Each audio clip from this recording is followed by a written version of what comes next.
Let me see. So I'm gonna bring us here, and then I'll tell you how many. I'll tell you how many suggestions we got, and then you just give me. You pick a number. I'll tell you what that corresponds to, and then boom, we're off to the races. All right. Again, how about them Bears? Oh, they're fantastic, right? They suck. Oh my God. I mean, it's where quarterbacks go to die, right? Right. Like they can't do jack shit, dude. They've never had a quarterback. Isn't that crazy? Never, ever had a decent quarterback. You know, the quarterback of our lifetime is McMahon, and he was often injured, blind. And awful. Just kind of a fun character. Yeah. Well, that's the thing about that team is like Ditka was a terrible coach. He was just a character. Yeah. He sucks. Don't get me started on that guy. Pick a number 1 to 49. How about that? There's 49 suggestions. Yeah. Oh, You're popular, man. I like the number Michael Jordan, 23. 45. Wait, what? Oh, you mean No, the 23. Yeah, not the new Michael Jordan, the original. Well, let's go original. Okay. 14, 16, 18, 22, 23. This comes from Angela. And our suggestion is bitter. Bitter. Bitter. Thanks, Angela. Okay, bitter. Thanks, Angela. That's great. That's great.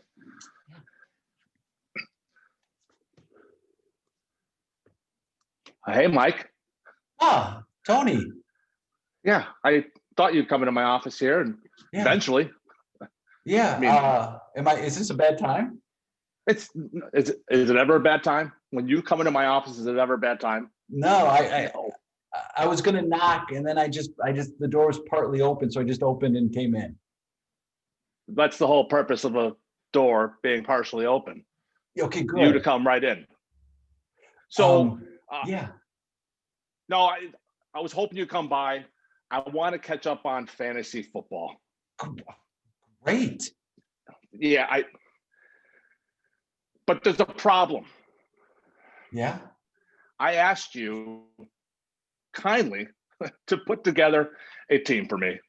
And Chip Ganassi. Yeah. Chip Ganassi. I mean, I think first off, Chip, I mean, that's not only is that a great name, but it can be applied to being a kicker, and it's just a chip, right? I mean, so what do you have what's the problem with Chip? Like, besides the obvious, is there anything else with Chip? Yeah. He's an auto racing guy. He's not even a quarterback. You can't just put people in positions because you like the name. But hear me out. Hear me out. Wait. Hear me out, Tony. Hear me out. It's fantasy football, right? Yes. My fantasy is for Chip Ganassi to quarterback your team. I don't understand it's in the name, Chip, fantasy football. So are you telling me that like you also have a problem? And then just be honest with me. You also have a problem that I drafted Ernie Els to be your wide receiver because he's a golfer and not actually a football player? Another great name, a wonderful name to have on my roster of team. I'm going my three sons. So I got Chip Ganassi, I got Ernie Els. So like, it's now's the time to you said draft a fantasy football team for you, and I did. It's fantasy, all right. Let me ask you this. I'm going to give you two options as a quarterback because the first round we had the last pick. Which of these two, and be honest with me, which of these two would you want quarterbacking your team? Okay. Chip Ganassi, Mitchell Trubisky. That's a trick question. No. That's a trick question. Which one, Tony, would you rather have quarterback in your team? Which one do you trust more? There's a minute left. You're on the opposition's 40-yard line. You're down 6. Who do you trust in that situation? Mitchell Trubisky or Chip Ganassi? I'm just visualizing this for a second, Mike. Let me visualize this for a second. Out of the huddle, Chip Ganassi. Chip Ganassi. So that's the choice I had. I had Mitchell Trubisky, and then it was like, or I could, to use a term, I could punt, and I punted, and I went Chip Ganassi. Well, it's more of a name of a punter, but I'm going to go with it. Quarterback, I suppose. Listen, you have the history of fantasy football championships. That's why I went to you. The trophies in your office, 2019, 2020, it's going to keep going, right? Yeah. You're right. No. Who else? Let's just go down the roster right now. Let's just go down the roster. Who else do you have a problem with me drafting? Because I mean, I could see that there might have been an issue. So I took some risks and did some creative liberties with it. But go ahead. Who else? Wide receiver, Chris Everett. Okay, great. So now hear me out. Great football player, right? I don't know. I know she's got a great forehand. That's what I know. Oh yeah, right. Okay, so this one was my fault. I thought I was drafting Jim Everett, even though he's retired. Sure, I did draft Chris Everett, the professional, but again, a professional athlete. Now let me ask you again. It's 3rd and 15. Chip Ganassi drops back right over the middle, out of nowhere, the speed of a gazelle. Chris Everett catches it, first down, right? Yes. So dropping the tennis racket, I would imagine, and then making the catch. Yeah. Now see right there, you didn't say, "Oh, I see it, but she's missing it." You said, "Nope, she's making the catch." You're right. Okay, so right. So now, of course, the other wide receiver, I know you might have had problems with it, but can you just hear me out? I can. I'm waiting for this one. So on one end is Chris Everett, very fast, professional athlete. Can send her, just go straight down the field, wherever it is, fearless. The other one, you want somebody who's going to take up extra coverage, right? You want somebody. So correct. So again, it falls to, I think what we're missing here is there was a time constraint of when I could draft these people. I had to make quick decisions. An antelope. You drafted an antelope. Yes, a majestic creature. Let me put this to you. You're walking down the street, right? You're going to your car, and then all of a sudden you turn and an antelope shows up. Is your first thought going to be, I'm going to tackle that beast? Right now, I'm going to bring it to the ground. Or is your first thought, hey, you go where you want to go? So you're thinking, I'm seeing this great mystic beast, and Chip Ganassi is handing off to this beast. Yes. And that beast is running through the line. Yes. That's what I'm getting. Do you want to try to tackle that creature? No, absolutely not. Who would get in front of an animal? So you're in agreement with me. You want someone that people are afraid to tackle. Yes. I'm kind of seeing where you're going with this lineup. I really am seeing it. It's fantasy. And it's football. But there's a lot of vision to this. There's a tremendous amount of vision. Oh my God. You've thought ahead of it. Thank you. That means a lot to me.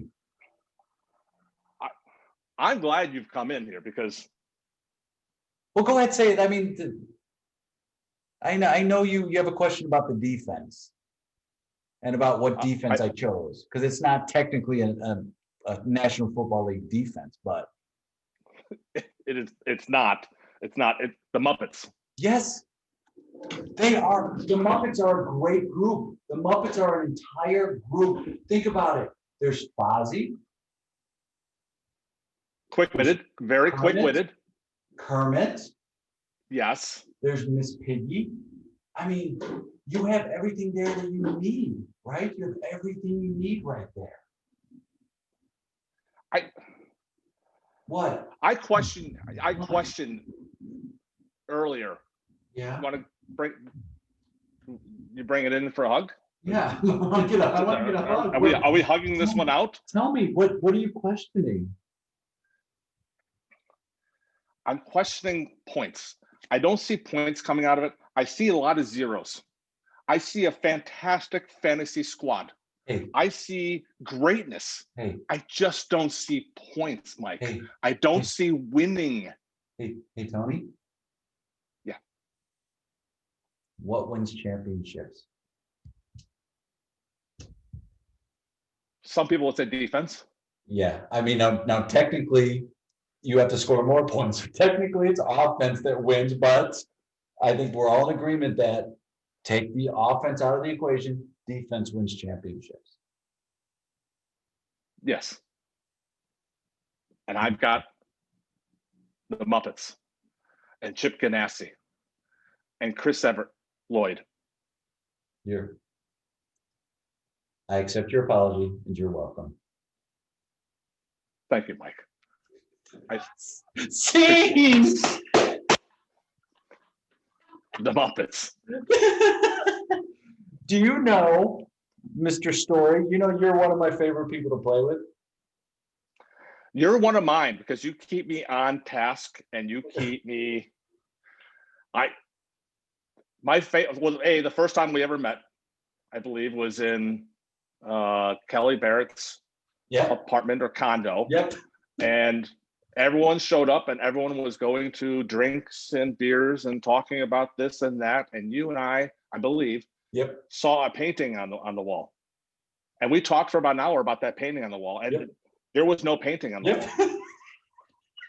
wall. We didn't even exchange names. Like we just started. I knew you were some great wig person that I'd heard of in the past from Improv Olympic or wherever it may be. I'd heard it, and you came in, and I'm like, and you looked at this. I believe it was a TV, and you called it out some great painting, and I said, "This is a spectacular painting." The vision of this, and I think for an hour we talked, and we got mad at everyone else. We're like, "Why is no one else playing along with this?" Because there's a painting on the wall. Yeah, I mean, it was just right from the start. Was just like, yeah, this dude likes to do bits. I like to do bits. This guy likes to do bits, and it just from that point on was so fun because I think Slyman probably asked me to come out. I think to go to this, so that was the first.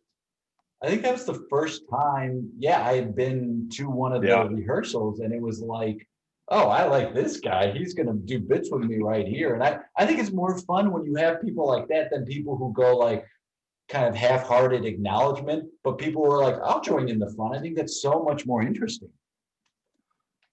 Unfortunately, for the rest of your career with me, I was just on the back wall. But other than that, it's been spectacular.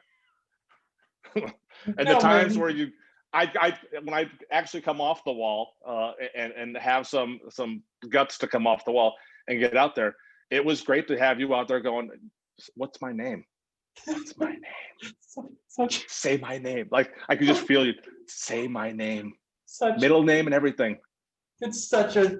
I do that with you because I know you're gonna give it back to me, and I know you're gonna do it. I wouldn't, you know what I mean? Yeah. It's like I know the things that you'll do, and I'm also, oh, he's also saying to do it back to him, and that's the most. To me, that ping pong match is the most fun. Yes. It was a blast. It's a blast to do that.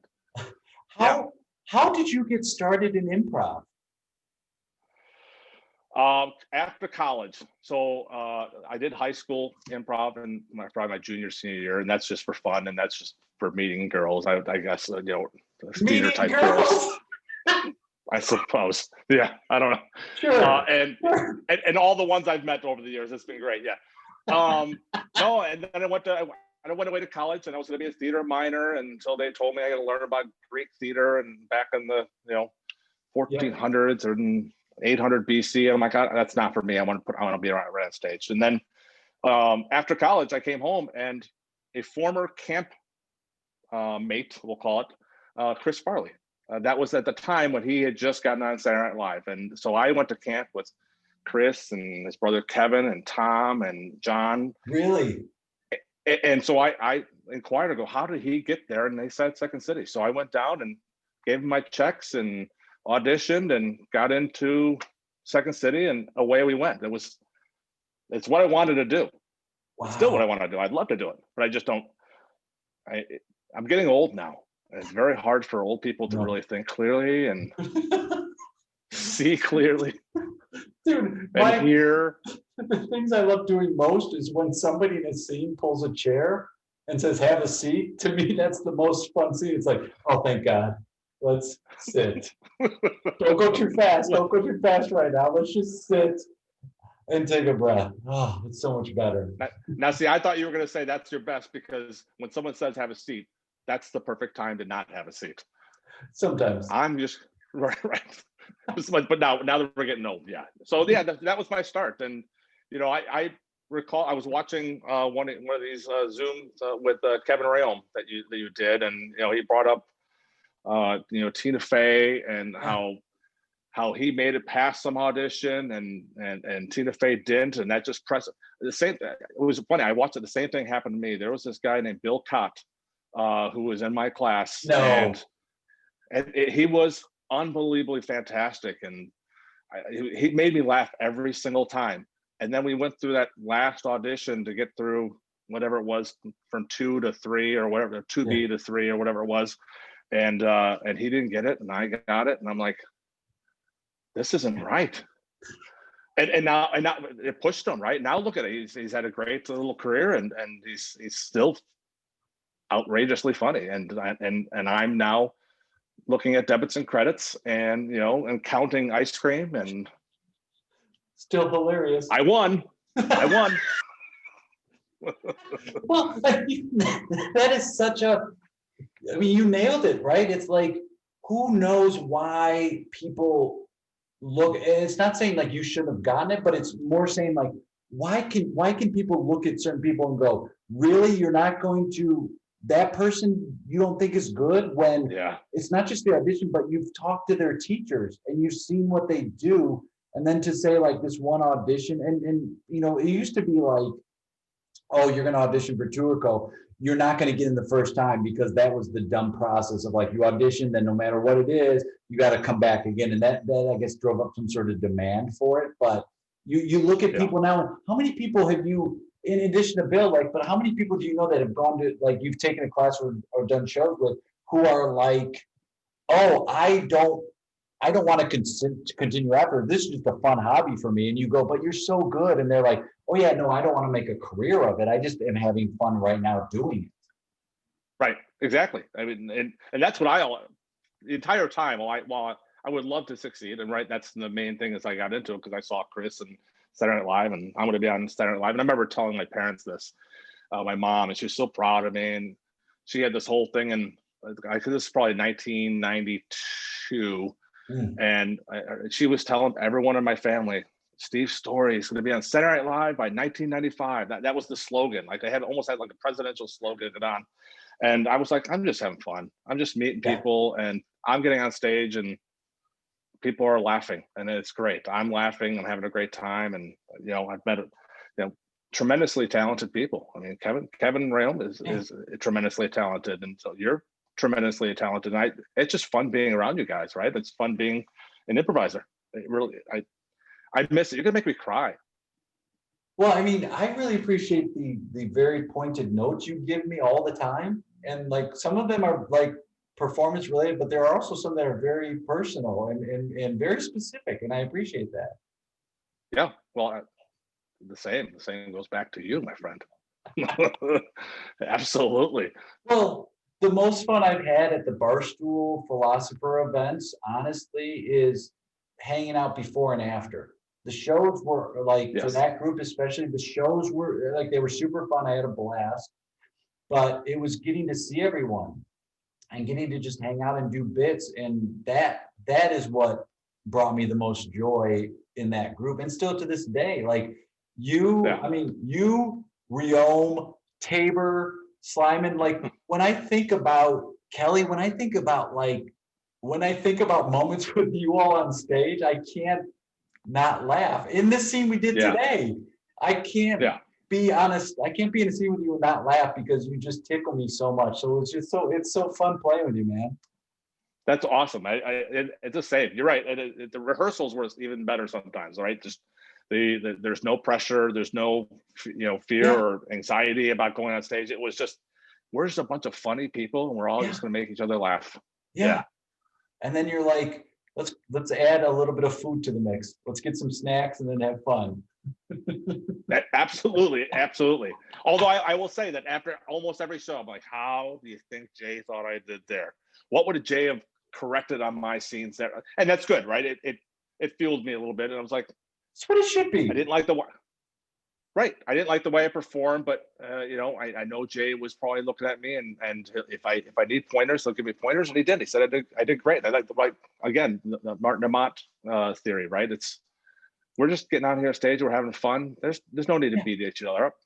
There's none of that matters. Like the shows I went through a phase, and this happened not early on, but like 2 to 5 years of doing improv where you go through this phase of like, this got to be great. I got to, you put a lot of pressure on yourself to do great shows. And sometimes that has to do with you're in a theater that will cut you. So you have that pressure of like, yeah.